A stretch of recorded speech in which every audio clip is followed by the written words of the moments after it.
Miss হবে না আপনার পছন্দের টিভি শো। দেখুন জি5 অ্যাপে একদম ফ্রি। এই আজকের পর থেকে সাক্ষ্যজিৎ চ্যাটার্জি আর ওর বাড়ির লোকেদের সাথে আমার কোনো সম্পর্ক নেই। আমি এখান থেকেই কাজে যাব, আর তারপরও যদি কোনো গন্ডগোল হয় ওই কাজ ছেড়ে আমি অন্য কাজ খুঁজে নেব। মা, দিভাই এসেছিস? হ্যাঁ, এসব কি হলো রে আশি? আমরা তো কিছুই বুঝতে পারছি না। এরকম একটা খবর ওরা কি করে চেপে দিতে পারে?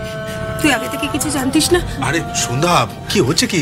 মেয়েটাকে বসতে দাও আগে, দেখছো চোখ মুখ শুকিয়ে গেছে। এই ব্যাগটা দে তো, এইখানে ঠান্ডা ঠান্ডা হয়ে বস। বস এখানে বস। এই আলতা, ঠান্ডা গরম জল নিয়ে আনো ওর জন্য একটু মিশিয়ে। হ্যাঁ, তুই একদম টেনশন করিস না, যা হবে আমরা সবাই মিলে বুঝে নেবো তো। আরে আমি তোর বাবা এখনো বেঁচে আছি তো নাকি? হ্যাঁ, এনে এনে জল খা, জল খা, জল খা, মাথাটা একটু ঠান্ডা কর, তারপর আমাকে সবকিছু খুলে বল দেখি মা। সন্ধ্যা, এই সন্ধ্যা, এই আরশি। বাবা, এইমাত্র আরশি এলো আর এরা সব। দেখেছিস দি ভাই, ভোজের গন্ধ পেয়ে কেরম বিড়ালের পাল চলে এলো। এই আরশি, এই সাক্ষ্যজিতের সাথে তোর ছবি দেখলাম কাগজে। সত্যি সত্যি কি সাক্ষ্যজিতের সাথে কিছু চলছে নাকি রে তোর? না কাকিমা, না, এই সব কিছু মিথ্যে। কি যে বলিস আরশি, আমাদের কাছে আবার তোর লজ্জা কি রে? হ্যাঁ রে আরশি, অনেকদিন ধরেই চলছে বল তোদের সম্পর্কটা। সাক্ষ্যজিৎ বোধহয় ওই জন্যই তোদের বাড়িতে শুটিং করতে এসেছিল। একদমই না, তোমরা ভুল ভাবছো। সাক্ষ্যজিতের সাথে আমার কোনো রকম কোনো সম্পর্ক নেই। হ্যাঁ, আবার বলে কিনা সম্পর্ক নেই? তাহলে এমনি এমনি কিনা কাগজে তোর ছবি দিয়ে? আরে সব ভুয়ো, মিথ্যে। ছবি কি করে ভুয়ো হয় রে? ছবি তো উঠেছে, ছবি কি আর মিথ্যে মিথ্যে হয় নাকি? আমি স্পষ্ট দেখেছি। আরে ছবিটা উঠে গেছে কোনোভাবে। আমাদের দুজনের এক জায়গায় দেখা হয়েছিল, আমি সেখানে পড়ে গেছিলাম এবং সাক্ষ্যজিৎ আমাকে ধরে নিয়েছিল। আরে সাক্ষ্যজিতের ছবি তোলার জন্য লোক মুখিয়ে থাকে, ছবিটা উঠে গেছে কোনোভাবে। কাকিমা, খবরের কাগজে তো আজকাল কত কিছু লেখা হয় বলো, সবকিছু কি সত্যি হয়? আর তাছাড়া এই পেস্ট্রি মানে সিনেমার পাতায় যেগুলো লেখা হয় সেগুলো তো আরোই বিশ্বাসযোগ্য না, তাই না? প্লিজ সোমা কাকিমা, তুলু পিসি, প্লিজ সব কথায় বিশ্বাস করো না তোমরা, এগুলো মিথ্যে মিথ্যে মিথ্যে।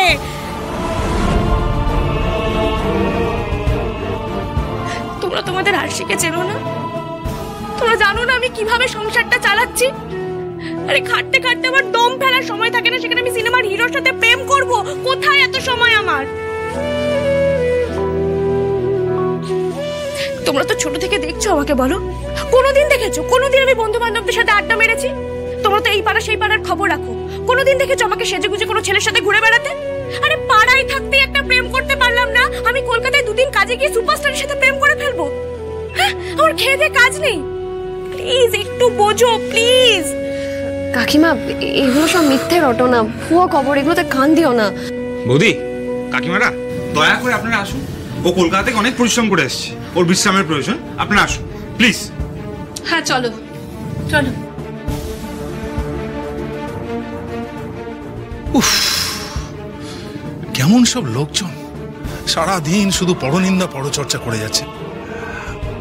আরশিমা, তুই ওদের কথায় কান দিস না, তুই মন খারাপ করিস না, তুই আমাকে সবকিছু খুলে বলতো।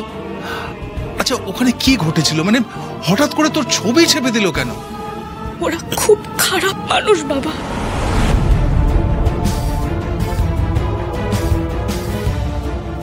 স্বার্থপর, ওরা নিজেদের লাভের জন্য আমায় ঠকিয়েছে।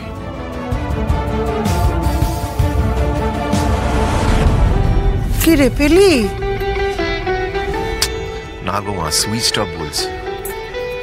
আমাদের না ভুল হয়ে গেল, ওদের বাড়ির কারোর একটা নাম্বার ফোনে সেভ করে রাখা দরকার ছিল। ওইরকম একটা পরিস্থিতিতে মেয়েটা বেরিয়ে গেল।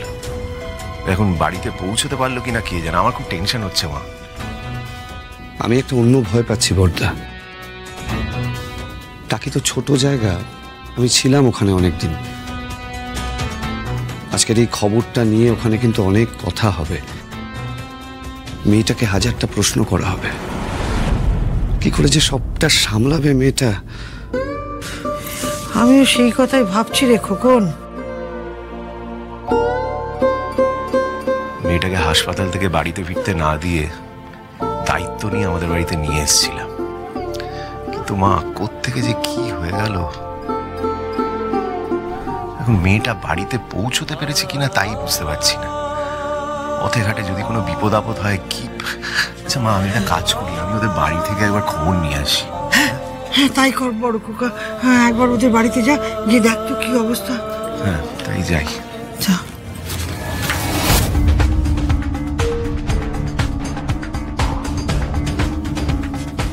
তার মানে যেটা ভাবছিলাম সেটাই ঠিক। কোথায় যাচ্ছ তুমি? যেখানেই যাই তার কৈফিয়ত কি তোমায় দিতে হবে নাকি? হ্যাঁ, দিতে হবে। কারণ তোমার কার্যকলাপের দায়ভার আমাদেরকেও নিতে হয়। সুতরাং তুমি কোথায় যাচ্ছ সেটা তো বলতেই হবে। বলো কোথায় যাচ্ছ? আমি আরশির বাড়ি যাচ্ছি। খবরদার বাবলুর বাবা, শুরু থেকে ওই মেয়েকে নিয়ে অনেক অশান্তি হচ্ছে এই বাড়িতে। আর তাছাড়া বাবলু তো পরিষ্কার করে বলল ও আজ বাবলুর সঙ্গে অসভ্যের মতো ব্যবহার করেছে, মধুবনীর গায়ে হাত তুলতে গিয়েছিল। তুমি আর কিছুতেই ওর কাছে আদিক্ষেতা দেখাতে যাবে না বাবলুর বাবা। কেন? তোমার ছেলে আর তোমাদের গুরুমা যে অন্যায়টা করলো সেটা তোমাদের চোখে পড়লো না? না, পড়ছে না। সুরভি, আমাদের তো উচিত দল বেঁধে গিয়ে আরশির কাছে ক্ষমা চাওয়া। না, উচিত নয়। বাবলু তো বোঝাতে গিয়েছিল, শুনেছে? শোনেনি। আর এই সব কিছুর জন্য দায়ী হচ্ছ তুমি। আমি? বড় বৌদি, থাক না এখন এসব কথা। না, থাকবে কেন? থাকবে না। ওই মেয়েকে মাথায় তুলেছ তুমি, তাই আজ ও মধুবনের ওপরে চড়াও হওয়ার সাহস পেয়েছে। আর আমার তো প্রথম থেকেই আপত্তি ছিল ওই মেয়েকে ঘরে তোলা নিয়ে। তাই আপদ যখন বিদেয় হয়েছে, যাক না, অসুবিধে কোথায়? বুঝে গেছি, পথ ছাড়ো। মা, আপনার ছেলেকে কিন্তু বলে দিন একটা বাইরের মেয়েকে ডেকে এনে যেন বাড়ির অশান্তি না বাড়ায়। আর শুধু আমরা নয়, বাবলু ওর মুখ দেখতে চায় না। আপনি তো একজন বয়োজ্যেষ্ঠ মানুষ। এই বাড়িতে একটা বাইরের মেয়ের চাইতে আপনার বড় নাতির ইচ্ছে অনিচ্ছে, মান সম্মানের দামটা যে আগে, সেটা নিশ্চয়ই আপনার বড় ছেলেকে বোঝাবেন, তাই না মা? এর থেকে আমি আর বেশি কিছু কথা বলতে চাই না।